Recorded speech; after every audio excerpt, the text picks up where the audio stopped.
Hello and welcome to Tillage Edge with me, Michael Hennessy. This is your regular update for all your tillage news and advice. The challenges around climate change and the contribution of agriculture to greenhouse gas emissions are very significant.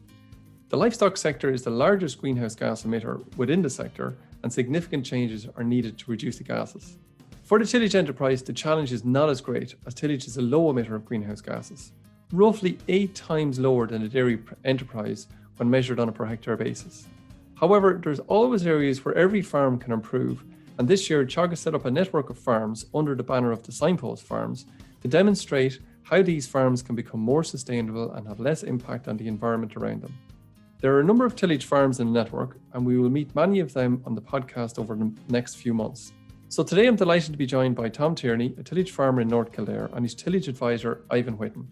Gentlemen, you're both very welcome. Tom, I first want to come to you. Tom, you might outline for us the farm structure in terms of owned and leased land and how fragmented your land is, and also the major crops in your rotation.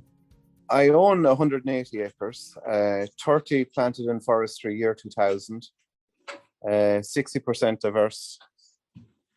The remaining of that farm is in cereals, mixed rotation cereals, with about 7 acres in permanent grass and 4 acres in a kind of a permanent clover for cereal cropping in. Just some little bit of trial work I'm doing. Then what I do is I lease a further 70 acres in my own right, and then I farm another 170 acres of cereals in a partnership arrangement.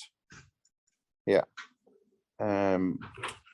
All crops are grown: winter barley, oats, oilseed rape, beans, winter and spring crop rotation. So Tom, you have a lot of crops in your rotation there. Do you have a typical rotation on your farm? I don't have a typical rotation. I have a flexible rotation. So it changes when needs must, like, weather or my ideal rotation would be a cereal break, alternate years, but there isn't enough break crop options, And in terms of a cereal crop, are you trying to maximize wheats or barleys, or are you trying to max a particular one in your rotation? No, it can be winter wheat or spring wheat, depending on the growing season and the weather, etc. It can be spring barley malting or spring barley feed or winter barley. No, I don't have any specific. I don't think you can, because sooner or later you're going to look every other year. Last year, winter wheat was the main crop on the farm. This year it happens to be winter barley. 2 years ago it was winter beans. It varies. So with having that sort of flexibility in terms of crops, Tom, what sort of soil do you have? It must be pretty flexible enough, and do you have a pretty good handle on the fertility of your ground? Well, the home farm is a clay loam. It's an Alton Series clay loam. Soil tests, I do them routinely every 2 or 3 years. pH is in the 6.5 to 7 range with my system of farming, which it suits, like no-till. Regarding soil fertility, I'm more interested in soil health or soil resilience than I am in soil fertility. In other words, I would aim to farm a soil that's resilient to weather events, has good or improving organic matter content, and a healthy and diverse soil biome by using minimum disturbance, drilling, cover crops, rotation, organics, etc.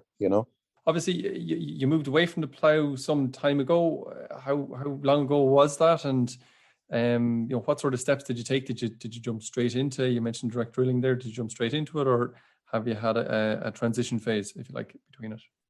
Yeah.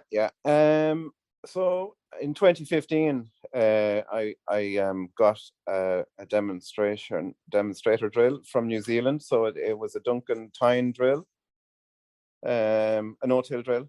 So I had it for 12 months on trial on the farm, and I bought it in the 11th month. It made no sense to me not to direct drill. It was lower fuel use, lower work hours, higher output, lower cost, lower soil disturbance, and then you do have the advantage of carbon sequestration instead of carbon releases with a ploughing system. So yeah, I ran that drill for a year, and then I switched to a Duncan no-till drill disc drill, which is even less disturbance than a tine drill. With those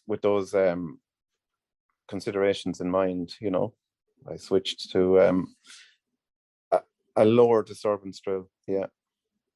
Okay, all right. So that's it. The system has obviously been working reasonably well, maybe with the hiccups up and down, but obviously it's working pretty well for you so far, Tom. Yeah. No, I haven't looked back.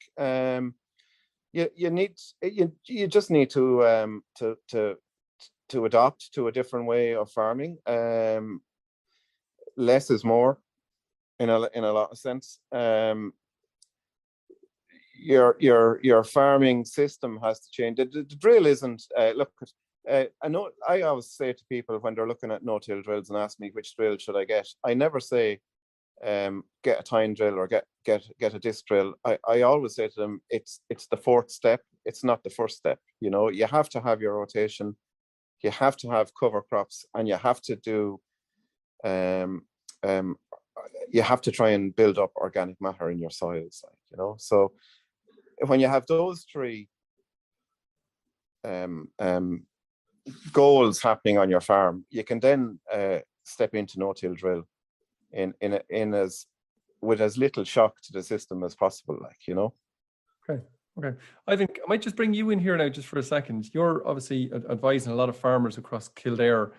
Do you see a general shift away from a plough-based system with some of your farming clients? Probably 30 to 40% of my clients now at this stage are operating either a fully min-till or direct drill-based system, or partially, depending on the season, Michael. And I suppose much of that has been driven by the lack of available labour, and the fact that you can get a lot of acres put in a short space of time there with either of those systems. But also a lot of those farmers over the last 10, 15 years, Michael, have moved into rotations there with oilseed rape and beans, and they tend to lend itself to the min-till direct drill based systems as well. Those clients would also be looking an awful lot more in depth at their actual soil health. So they're looking at using organic manures as alternatives to bag P and K. They're looking at earthworm counts, and also I suppose to be focusing on becoming a more sustainable farming unit with more of an emphasis on the environment as well. So, Ivan, as regards those farms who are, I suppose, either in transition or transitioned away from plough-based system, is there an area or two that you've seen as an advisor that you've seen improving on those farms? And I suppose equally on the other side, are there areas that are of a bit of concern to you? Those farmers of a similar nature to Tom there that have moved into minimum tillage or direct drilling, the two big areas that those type of farmers have focused on there over the last decade is actually crop rotations and actually nutrient management planning. Try and use what machinery is in the yard to establish the crops as quickly and to try and also, I suppose, from a nutrient management point of view, Michael, they're bringing in a good bit of organic manures there from piggeries, from local dairy farmers, and I suppose up in the northeast where I'm located, mushroom compost and poultry litter has important roles to play on those farms as well. I suppose if you're looking at the negatives of moving into this kind of a system, right, the big area, Michael, is actually grassweed control. So I suppose since the TAMS grants have come on there, a lot of farmers would have been availed of upgrading their sprayers. So grassweed control has, with a GPS-based system, grassweed control has become, I suppose, look, lads are able to focus on it better because they're able to use pre-emergence there with the GPS-based systems. So that's the starting point to try and control that negative one in grassweed, with the grassweed issue. Okay, and can I ask you a similar kind of question, because Tom is obviously your client for some time now, and you've watched his transition over the years. In a similar question, have you seen positives on Tom's farm from your perspective? Well, Tom is no different to a lot of the farmers that I'm dealing with. Like he's focusing big time on soil health and soil nutrition. He's soil sampling there every 3 to 4 years. He was a participant in REPS. He's a participant in GLOS. So in the current GLOS scheme there, he's growing cover crops. He's incorporating that into his rotation. As a tillage farmer, he's good at forward planning in terms of actually planning his rotations in his fields, because it can become a little bit complicated when you're trying to work both oilseed rape and beans on the same farm, particularly with the simple fact that you no longer have basogram there to use on beans to control oilseed rape. He's bringing in some organic manures. So like they're all the positives. And like as well as that, like he's farming in partnership with Gordon Lucas down the road. A lot of the time he's spent on his own, but with both parties have their own individual responsibilities on the farm. Okay. Tom, to come back to you again, organic manures has been mentioned a few times. Are you bringing in organic manures onto your farm? And I suppose, have you always been bringing them in, or was that prompted by the change in your system over the last number of years? Yeah, so I do bring in organic manure in the form of mushroom compost. I'm quite close to the mushroom compost factory in Carberry, so it fits, you know. But have I always been using organic manure? No. Prior to 2015, I was ploughing a one-pass monocropping, high synthetic N production cereals, and the land was getting harder to work. So for me, I suppose this was my catalyst for change. I could see it was a destructive system, you know. When I changed, I could see an increase in worm population. So I thought about ways of improving worm population activity. OM, organic matter, is part of that equation, improving the soil health. And that's my aim, you know. Okay. And obviously the worms in the soil health is a big part of what you're trying to do there. But bringing in organic manures in Ireland can be tricky, I suppose, sometimes, especially when it gets wet. How do you manage spreading out those organic manures without damaging soils, or I suppose maybe in a more general sense, in terms of trying to prevent compaction on your farm? How are you coping with that? Well, soil compaction is not a severe issue in no-till practice properly. So it wouldn't manifest the same as it would in a typical system of over-tilled or overworked soils driven on with heavy machinery. But I try to avoid soil compaction with machinery as much as possible. So firstly, that'll be a lack of field passes, you know, direct drilling only. When it comes to drilling headlands, I do 8 headland runs instead of the typical 3. And I do loops on headlands, no twisting or turning. And sometimes I drill the headlands first before I drill the main part of the field. Other times I drill it last. It just depends on the year and how wet the year is. I never drill in the same direction year in, year out when I'm drilling. I alter the drill run by 30 degrees, alternating every other year. So the tractor wheels, when drilling, are never running in the same ground, and the drill creates a small bit of field leveling action also. Like, I don't put in tram lines when I'm drilling, so the field is green from hedge to hedge, yet the tram lines are in the same place from the first year of back when I started in no-till, thanks to GPS, you know. So multi-species, diverse cover crops and diverse roots fix compaction, you know, and I would say roots, not iron, you know. If you're not in the field with the iron and you're not doing heavy tillage, you won't do compaction. It's as simple as that. And as you mentioned cover crops there, just to come to that, you use various different species as part of what you put in. How do you approach, I suppose, choosing what species you're going to put into the mix from year to year?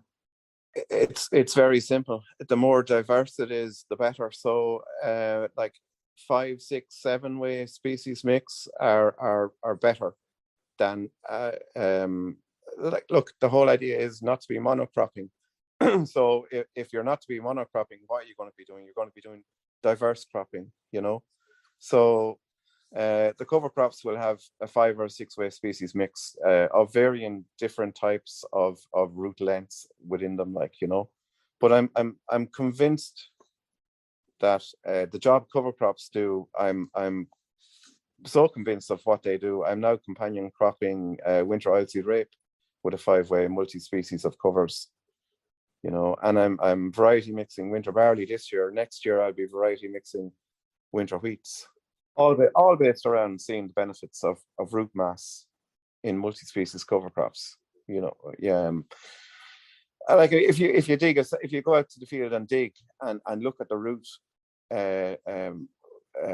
mass that you see, you'll see the diversity that it brings, like, and it keeps your soil full of a multi-species biome mix then as well. I presume on that you're seeing the benefits in the kind of the main crops that you have in your rotation then, in terms of the harvest, I suppose, really kind of what you're trying to make a living on. I've seen no drop off. Last year winter wheat did 4.2 and 4.6. Now that's on the back of a really good cropping year anyway. So, but they're respectable yields no matter what sort of system you have. Very much so. Ivan, can I bring you back in just for a second? And certainly listening to Tom there, he certainly has a very keen interest in soil health and the environment in general. In terms of advising him, how does that translate, or have you seen a translation of that into the use of less plant protection products, or maybe are those products used in a better way on the farm? Yeah, Michael, Tom's mindset has probably changed considerably in the last 10 or 15 years. And he was discussing there, like, growing companion crops with his oilseed rape. But if you look at that from a point of view of using less plant protection products, he's using those companion crops to actually mask the actual oilseed rape as becomes established there in the autumn time from cabbage stem flea beetle, because he doesn't want to use an insecticide. So now when we roll the actual into December, he has facility in his crop of oilseed rape that's higher than the crop of oilseed rape itself. So that's actually stopping the pigeons now grazing the actual oilseed rape. So he's holding on to the nitrogen that he has actually captured. So which will translate into a lesser requirement of nitrogen on that crop now next spring. He mentioned that he's sowing dual varieties there in winter wheat and winter barley. He's been doing that there himself for the last 2 years. And that's to try and use the strengths of two varieties rather than one variety against actually your common diseases. He's bringing in organic manures there to build resilience in the soil, so as the actual cereal crops that he's growing are under less pressure from disease. Like we know from Oak Park research that ramulari, for one, like, is stress induced. So if he's using organic manures in the soil and using the trace elements coming through from the actual organic manures as well, he's ticking a box there with a number of areas. I suppose across every crop as well, Michael, Tom made the decision there 5 years ago to use insecticides across the whole farm. And he only uses slug pellets in oilseed rape when he'd get four slugs under each trap. Otherwise, he won't use them. And I suppose, look, from a point of view of, yes, he's using good rates on herbicides because he knows the importance of getting good annual meadowgrass control and wild oak control and sterile brome control as well. And also he's actually bringing in different actives there from the graminicide side of the house to control his sterile brome when he's growing oilseed rape and beans in the rotation as well. So look, he's using lots of different IPM measures there to try and move away from using less of the actual chemicals. And Ivan, would it be reasonable to suggest, or not, I'm not sure now, that, and again, you're looking at Tom from the outside as much as anything else, being his advisor, that Tom is perhaps more connected to what he's doing in terms of the change of practice, but also maybe with that more willing to take a risk, perhaps in the ways farming, as in a more calculated risk, if you know what I mean. There isn't maybe as much in insurance as the conventional farmer might build in with the plant protection products. Yeah, look, I suppose Tom definitely doesn't have a fully comp insurance policy on his farm. There's no point in saying otherwise. So he is prepared to take a risk because he farms with nature on its side. So when he's doing that, he has to take a risk. He's not pushing for the last 10 or 15% of yield either, Michael. So look, he's not a casual farmer. Everything is worked out in his head, and he has a certain approach to farm to make a profit, but also look after what's in the field. So he leaves something behind for the next generation coming on. Because when you go out on his farm and you look at he has a sizable acreage there of forestry. He has a field allocated there to the All Ireland pollinator strip. He's ticking an awful lot of boxes there with crop rotations, and he's doing his best as well. Like and from talking to him there, and I'd like to think when he's coming across on this podcast that look, people will come to his farm to see what he's at, because Tom is a very likable character and very approachable, and he has made mistakes. He's not afraid to talk about the mistakes, but he'll guide people to prevent them from making the same mistakes as well. So like he's ahead of his time, and he's a gentleman to work with. Well, Tom, to bring you back in, that's a great compliments from your advisor there. So that's certainly hopefully everyone on the podcast is getting that enthusiasm from Ivan about your farm. But can I ask you, when Ivan came and approached you to be a signpost farmer, did it take much convincing for you to become that signpost farmer? And maybe, I suppose, finally, for people who are listening to the podcast and who I think will be enthused by what you're doing there, and hopefully they will get an opportunity to visit your farm in the coming year. Is there an area or one or two areas of particular interest, do you think, in your farm that people will be really interested in, and there's a real take-home message on it? I suppose the first part of the question, did I take much convincing? No, Ivan's very convincing. Very good. Look, no-till is a new concept to Ireland, and it was tried before, and it failed. But our understanding of soil life and soil health is different now than it was then. So I think, the system works for me. I think if people come and have a look, I'd say to them, bring two things, a spade and an open mind, and we'll go and look at crops and look at soil and see what there is to be seen. Tom and Ivan, thank you very much for your time. It's been a really interesting podcast, and I think people are going to get a lot from it. And wish both of you a very happy Christmas. Thanks, Michael. Thanks, Michael. So that's it for the Tillage Edge, and my thanks to Tom and Ivan for joining me on the podcast. As the new year beckons, we will have a podcast to look forward to 2022 and try and map out areas to watch out for and areas which you should look forward to. So make sure you tune in for that. Finally, don't forget, if you like the podcast, then recommend it to a friend or colleague. And as always, rate, review, and subscribe on Apple Podcast or Spotify so you never miss an episode. And for more information, go to teagasc.ie. I'm Michael Hennessy. Thanks for listening. I'll be back next week with more tillage news and advice.